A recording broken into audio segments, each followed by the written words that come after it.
Hello everyone and welcome to my channel. My name is Ingrid.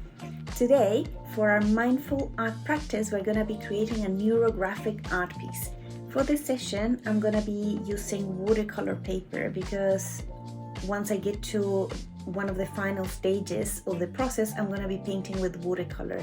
Now, that doesn't mean that if you don't have watercolor paper or watercolors that you cannot participate of this practice. You can use any other type of medium that you have available. So you can use acrylics, or you can use color pencils, or you can leave it black and white if that's your preference as well. So do not stress out about not having the art supplies that you need at home, because you can still do beautiful neurographic art. And it's something that is going to help you to be more mindful and to relax into the whole process of it. So let's get started. Let's review the art supplies that you're going to need for this practice. First of all, if you're using watercolors or a water medium like me, you want to use a pen that is waterproof. So it could be a Sharpie or a pigment liner. You might also want to use a washi tape, which is like a masking tape for painting. So it sticks to the paper, but it doesn't rip it off. And of course, you'll also need a paper. In my case, I'm going to be using watercolor paper. Next up, the art supplies that you're going to be using for this practice might be different than mine. I will be using watercolors as the medium to paint after I've done the neurographic drawing, but you can use whatever you have available, as I mentioned before. Before we jump into our final piece, I will show you a couple of examples on how to draw a neurographic art piece. And I would recommend you to do something similar so you can also practice before you jump into your final piece. For the example, I've drawn a couple of squares, as you can see. Each one of them is going to be the limit of where the neurographic art is going to be in. For one of them, I'm going to be using a circular shape like this washi tape. You can use whatever you have available, or also a compass if you want to do something similar. For the first example, we're going to start outside of the boundaries. The idea is that the line starts and finishes outside of these boundaries that I've created. And I'm going to create, in this particular case, a heart. The idea is that the lines are soft and round. So this is why the heart on the top has a little loop instead of a sharp line. As the heart is the main part of my drawing, now I want to create more lines around it, and for that I'm going to use a circular object to create some circles around. The idea is that the circles cross over the lines of the heart as well, or that they cross over the boundaries that we put. But remember to always leave the beginnings and ends of lines outside of the boundaries. You can also choose to use different size of circular shapes. Like in this case, I have a bigger one, and you can either use only small ones, only big ones, or a mix of both.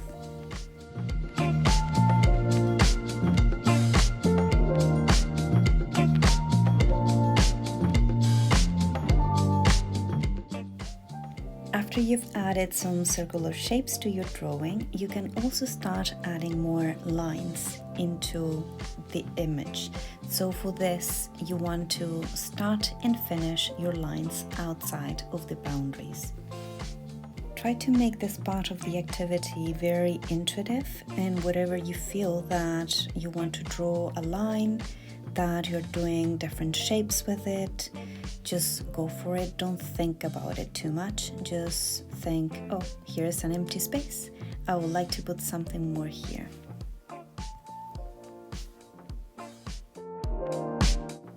For the second example, it's gonna be much more intuitive. So remember the boundaries, and that you want to start and finish your lines outside of these boundaries. And here is where you start intuitively doodling and making lines that finish outside of the boundary. At this stage, I will recommend you not to overfill your drawing with lines, because there's more work to be done after we've done the lines, and that's gonna be more time consuming. So depending on the quantity of lines that you're adding to your drawing, you might end up doing a lot of work. So take it easy and perhaps use a smaller page if you have less time available for a practice like this. I have finished doodling, and you can see that there are some lines that are outside of the boundaries, and this is perfect. This is what we want. We don't want any lines to be finished inside of the square. After all the doodling, you can see as well that you have the lines and there are connections in between these lines. These connections, as you can see, they're quite sharp, and what we want to start doing is filling them in and make them softer. So for that, we do circular lines and we fill them in with the pin, as you can see in the video.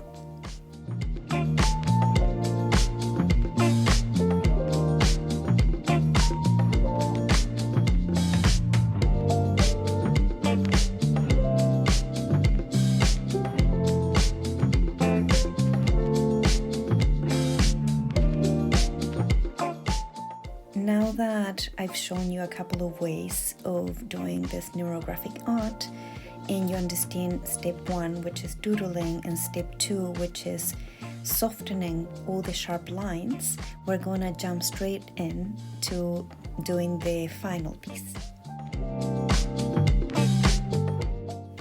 So first, I want to secure my watercolor paper onto a board or solid surface, and for that I'm using the washi tape. The washi tape in this case is gonna go as a border, and that border is gonna be the edges that in the sketch were represented by the outlines that I showed you. And the idea is that all the lines start and finish outside of these edges. As you can see from the 2 sketches that I did before, I've chosen to go with the hard one. And I'm gonna leave you with the process for a few minutes so you can see how I go from the doodling onto filling in all the edges and soften them out.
Now that I have finished step 1 and 2, I'm jumping into step 3, which is optional, and in this case I'm painting it by adding watercolors onto my piece.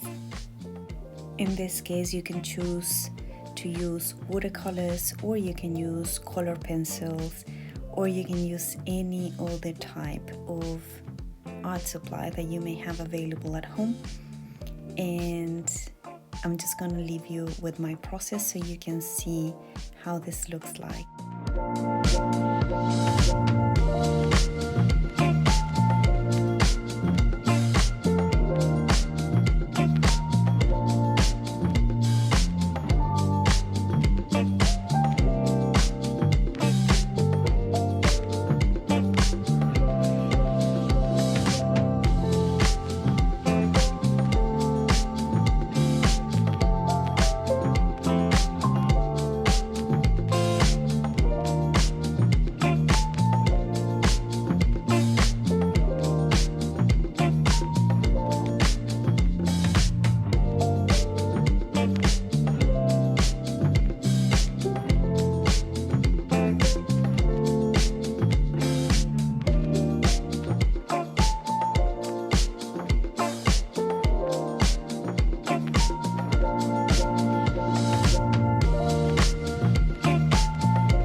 If you're curious, at this stage I'm using salt on top of fresh watercolor because it gives a really interesting texture by the end of it. If you end up using watercolor as your medium and you want to try the salt technique, I would recommend you to be very careful when you're doing this. As you can see, I've been brushing away any type of excess salt that it's on top of the part of the painting that I'm going to be painting, because the use of this is meant to be on the wet watercolors. So first you want to paint, and then you want to add the salt and leave it there, not touch it until it has completely dried. And because here I'm working with different sections of the painting, and you can see that I've been adding salt to different parts of it, I'm really careful that whenever I'm painting a new section of it, it doesn't have any salt on top.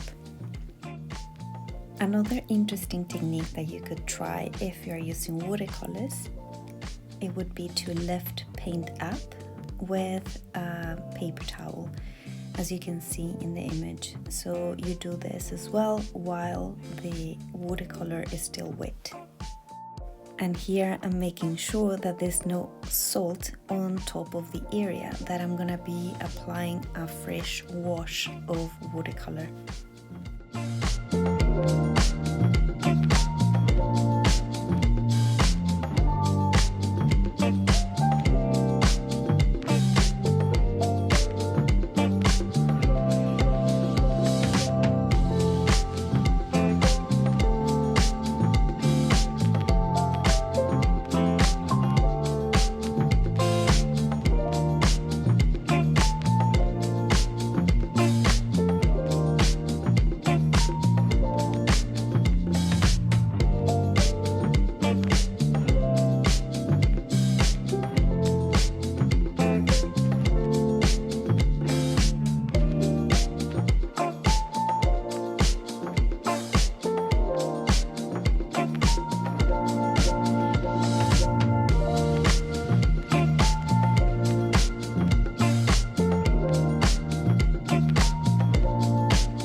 that I have finished painting my neurographic piece, I'm gonna put my watercolors away and I'm gonna start brushing off this salt from my painting. For this, you have to make sure, if you have tried to do something similar, to let the paint dry absolutely completely before you start brushing everything off of it. Otherwise, you're gonna be just making a huge mess and you might not be happy about it. For this, I usually start by loosening up the salt with a paper towel, and after that I start brushing it off with a bigger brush.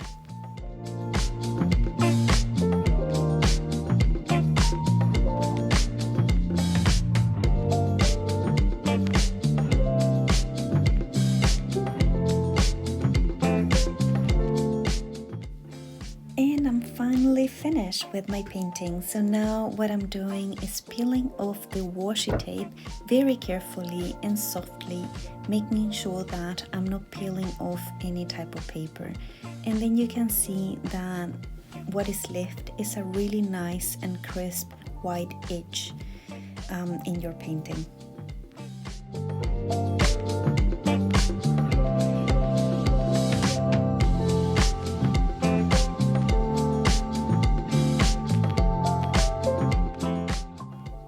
And voila, my painting is finished. If you enjoyed this video and you find it useful, I'm gonna ask you to please like it, and very importantly, subscribe to my channel, and of course, share with your family and friends. If you subscribe to my channel, you're gonna get a notification every time that I'm releasing new content, and I'm aiming to do this every week. So please stay tuned and don't miss out on the new videos. See you soon.